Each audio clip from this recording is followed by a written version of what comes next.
الرحمن الرحیم۔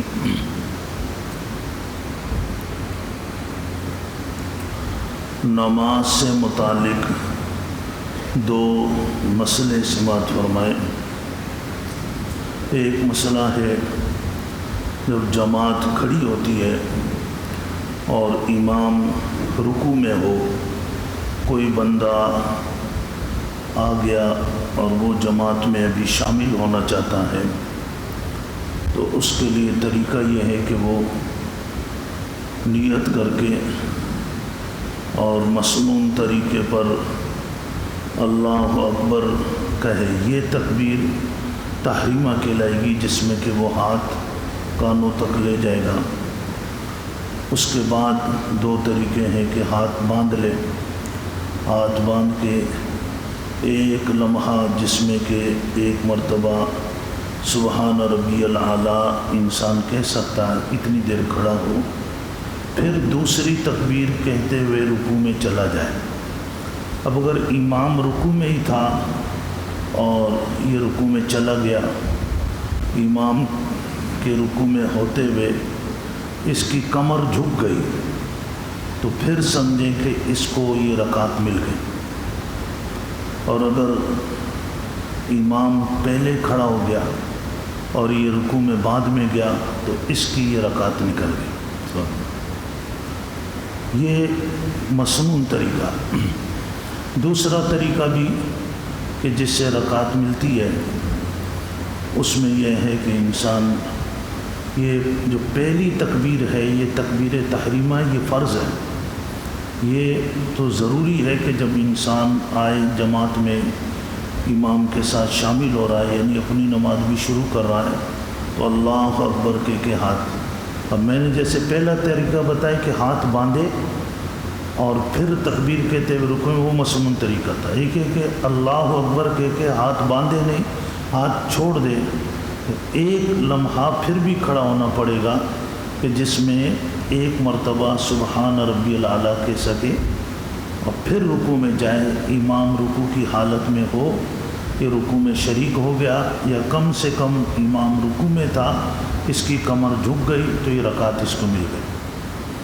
اب عام طور پر ہوتا یہ کہ لوگ آتے ہیں، امام رکوع میں ہوتا ہے، تو وہ یہ تکبیر تو کہہ لیتے ہیں اللہ اکبر، لیکن پھر کھڑے نہیں رہتے ایک لمحہ، بس ڈائریکٹ رکوع میں چلے جاتے۔ تو قیام جو ہے وہ فرض ہے، قیام رہ گیا تو وہ رکعت ان کی ہوئی نہیں، یہ اس رکعت کو کاؤنٹ کر لیتے ہیں کہ ہو گئی۔ جب وہ رکعت انہوں نے کاؤنٹ کی تو آخری ساری نماز خراب ہو گئی۔ تو یہ نماز میں شریک ہونے کا مسنون طریقہ بھی میں نے آپ کو بتایا، دوسرا جائز طریقہ بھی بتایا، اور وہ طریقہ بھی بتایا کہ جو عام طور پہ لوگ کرتے ہیں، اس سے ان کی پوری نماز خراب ہو جاتی ہے۔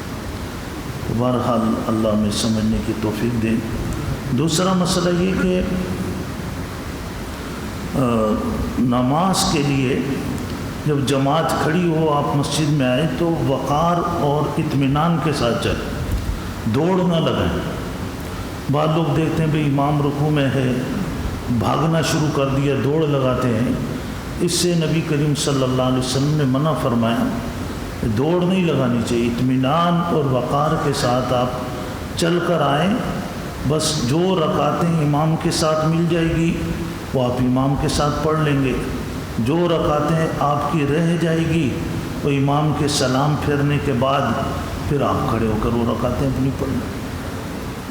تو یہ بہرحال دو مسئلے میں نے آپ کو بتائے کہ نماز سے متعلق ہیں، اور باقی جو ہے وہ جیسے جمعے کی نماز ہے۔ اب جمعے کی نماز میں ویسے اکثر تو وہی لوگ آ جاتے ہیں بیچارے، اللہ پاک قبول فرمائے، کہ بعض مرتبہ کچھ لوگ بعد میں آتے ہیں، تو اس میں یہ ہے کہ امام کے ساتھ اگر تشہد کے اندر بھی شامل ہو جائے تو اس کی جمعے کی نماز شمار ہو جاتی ہے۔ تشہد میں شامل ہونے والا گویا کہ جب امام سلام پھیر دے گا، وہ تو کھڑے ہو کے دو رکعتیں پڑھ لے گا جمعہ دے، اور اگر امام نے سلام پھیر دیا، نماز جمعے کی ہو گئی، اب اس کے بعد کوئی آتا ہے تو اس کے لیے کہ وہ دیکھے اگر قرب و جوار میں کسی اور مسجد میں اس کو علم ہو کہ وہاں جمعہ دیر سے ہوتا ہے تو وہاں جا کے پڑھ لے، اور اگر یہ ہے کہ بھی اب سب جگہ نکل گیا تو پھر وہ ظہر کی نماز پڑھے گا، اپنی جس طرح ظہر کی نماز کا طریقہ ہے اس طرح ادا کرے۔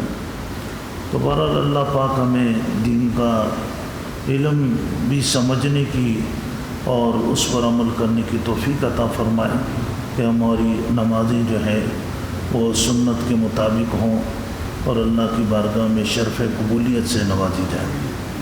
الحمدللہ رب العالمین۔